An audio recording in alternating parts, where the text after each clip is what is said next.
कहते हैं भगवान का पहला अवतार सनक सनंदन सनातन सनत कुमार के रूप में, ब्रह्मा जी के मानस पुत्र के रूप में भगवान का पहला अवतार सनकादिकों का।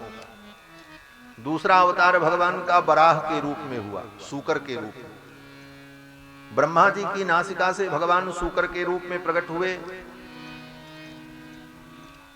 और भगवान ने पृथ्वी का उद्धार किया। भगवान बराह ने जल में डूबी हुई पृथ्वी को अपने दांतों पर उठाया और लेकर के आए।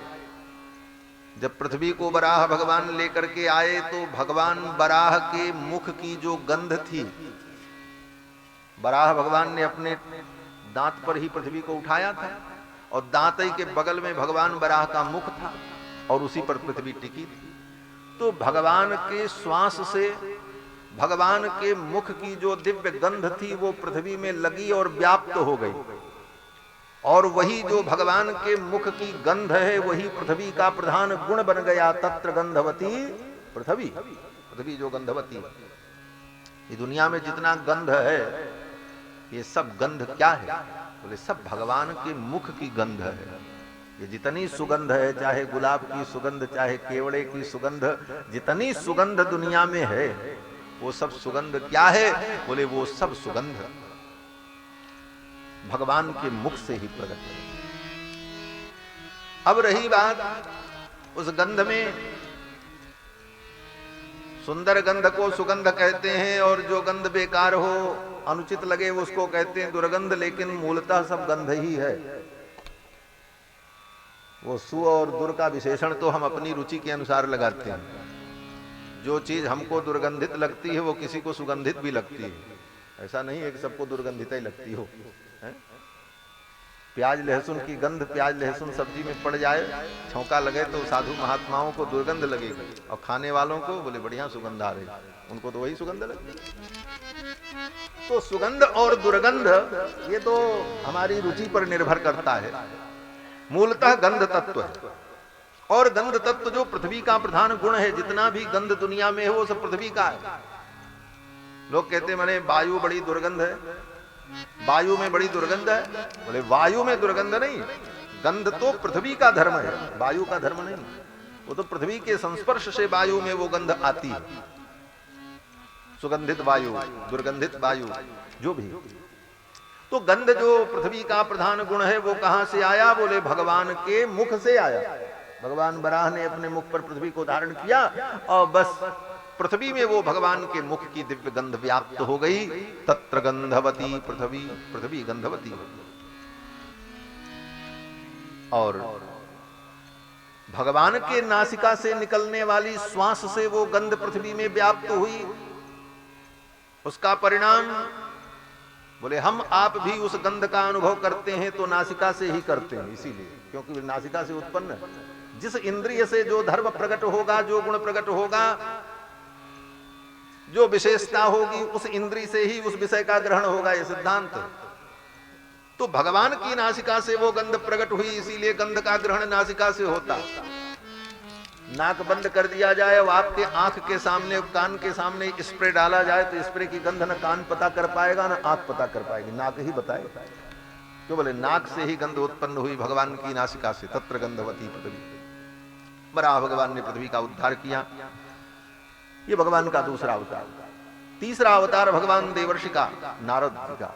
नारद के रूप में भगवान प्रकट हुए। देवर्षि नारद भगवान के तीसरे अवतार माने जाते हैं।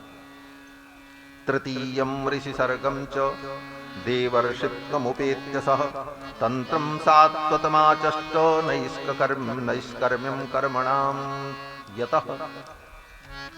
इस अवतार में नारद जी के रूप में प्रकट होकर के भगवान ने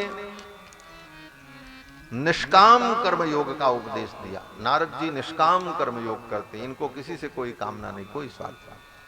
और जो निष्काम प्राणी होता है वो सबके कल्याण की कामना करता है। उसका न कोई शत्रु होता है न उसका कोई मित्र होता है।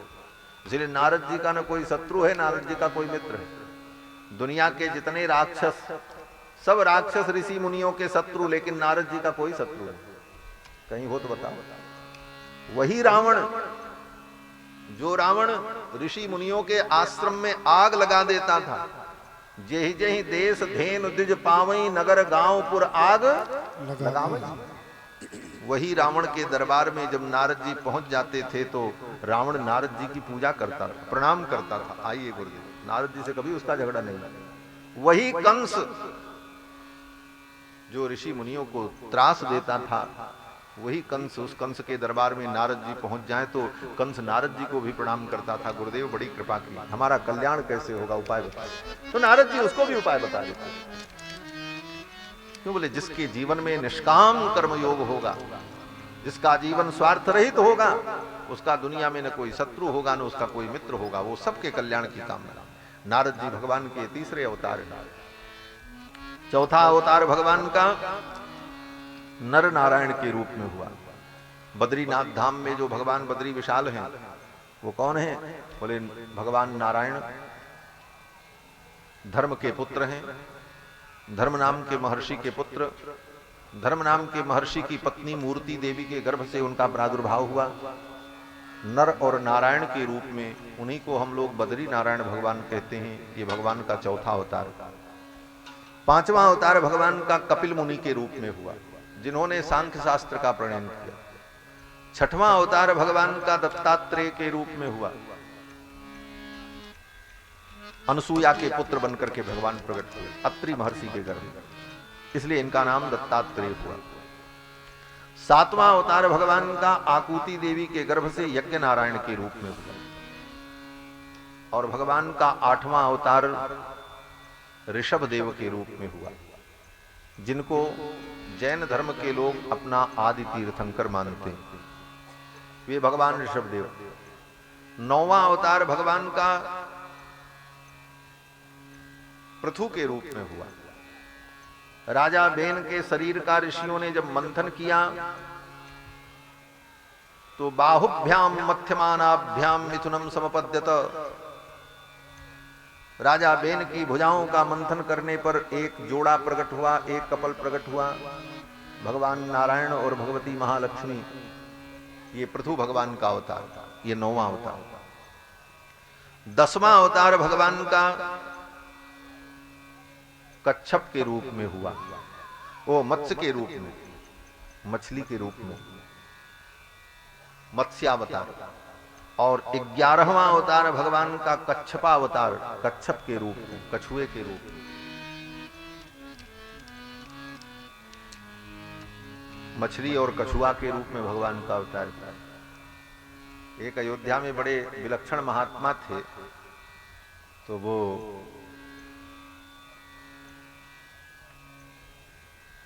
बड़ा मनोविनोद करते थे। इसको अन्यथा मत समझिएगा, प्रसंग आ गया तो इसलिए कह रहे हैं।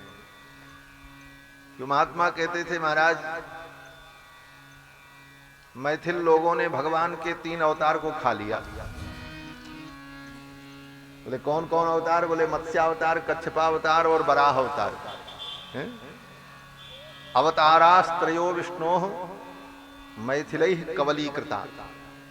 तो भगवान ने कहा ऐसी बात है, अतो विज्ञाय भगवान, इसलिए भगवान ने कहा अब हम नरसिंहा अवतार लेने जा रहे हैं। अब आओ कोई मुझे खा करके दिखाओ, हम तुम्ही को खा जाएंगे। ऐसा पंडितों का मनोविनोद है। मनोविनोद में भी विद्वान लोग भगवान की ही चर्चा करते हैं, इसको अन्यथा न समझे। हम इस भाव से नहीं कह रहे हैं। कहने का भाव है कि विद्वान व्यक्ति, महापुरुष व्यक्ति मनोविनोद भी करता है तो काव्य शास्त्र विनोदेन कालो गच्छति धीमता।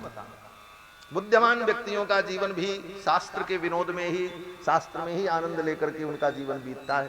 भगवत चर्चा होती है, बहाना कोई भी हो। तो भगवान का 11वां अवतार कच्छप अवतार और 12वां अवतार भगवान का धनवंतरी के रूप में प्रकट हुआ। समुद्र मंथन के समय में भगवान धनवंतरी अमृत कलश लेकर के प्रकट हुए। और वहीं समुद्र मंथन के प्रसंग में भगवान का 13वां अवतार हुआ। अमृत को लेकर के दैत्य लोग जब भाग गए तो देवताओं के कार्य का साधन करने के लिए भगवान मोहिनी बनकर के प्रकट हुए। सुंदर स्त्री के रूप में भगवान प्रकट। स्त्री के रूप में भगवान क्यों प्रकट हुए? बोले भगवान ने सोचा कलयुग आएगा और कलयुग में महिला सशक्तिकरण की लोग बात करेंगे तो कहीं लोग मेरे ऊपर आरोप न लगावें कि भगवान ने भी पक्षपात किया, भगवान केवल पुरुष के रूप में ही अवतरित हुए, महिला के रूप में अवतरित नहीं हुए। तो भगवान ने कहा एक अवतार महिला का भी हो जाए, इसलिए भगवान महिला के रूप में भी अवतरित हो गए, मोहिनी अवतार भगवान का हो गया। तो मोहिनी के रूप में भगवान का अवतार हुआ, ये भगवान का 13वां अवतार। और 14वां अवतार भगवान का नरसिंह भगवान के रूप में हुआ। हिरण्यकश्यपु ने जब प्रहलाद से कहा, प्रहलाद तेरा परमात्मा कहां है? प्रहलाद जी ने कहा, अंतर्बहिश्च तत्सर्वं व्याप्य नारायण स्थितः। वो मेरा भगवान सब जगह है। हिरण्यकश्यपु ने कहा इस खंबे में भी है? प्रहलाद जी ने कहा हाँ। हिरण्यकश्यपु ने उठ करके एक मुष्टिका का प्रहार किया उस खंबे, खंबा फट गया और भगवान प्रकट हो गए। यस्तंभाद गर्जमानो गगट गड़गड़ाद बालचंद्रार्ध दृष्टः व्योमा भूत पाट्यमान पपट पटपट स्ताड्यमान सटाभि। अपनी सटाओं को झटकते हुए गर्जना करते हुए नरसिंह भगवान खंबे से प्रकट हुए। ये भगवान का 14वां अवतार। चतुर्दशम नारसिंहम। 15वां अवतार भगवान का वामन के रूप में हुआ।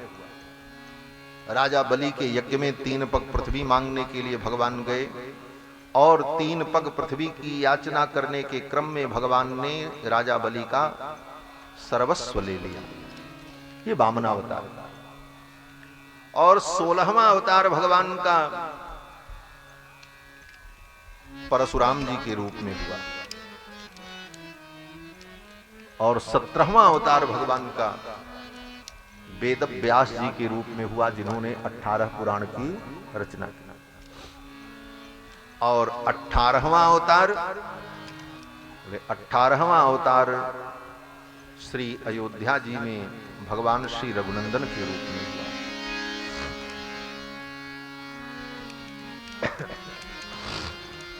18वां अवतार भगवान श्री राम का और 19वां अवतार भगवान का श्री बलराम जी के रूप में और 20वां अवतार भगवान का श्री कृष्ण के रूप में, 21वां अवतार भगवान का बुद्धावतार और 22वां अवतार भगवान का कल की अवतार जो कलयुग के अंत में होगा। इस प्रकार से यहां पर इस प्रसंग में 22 अवतार की चर्चा श्री सूत जी महाराज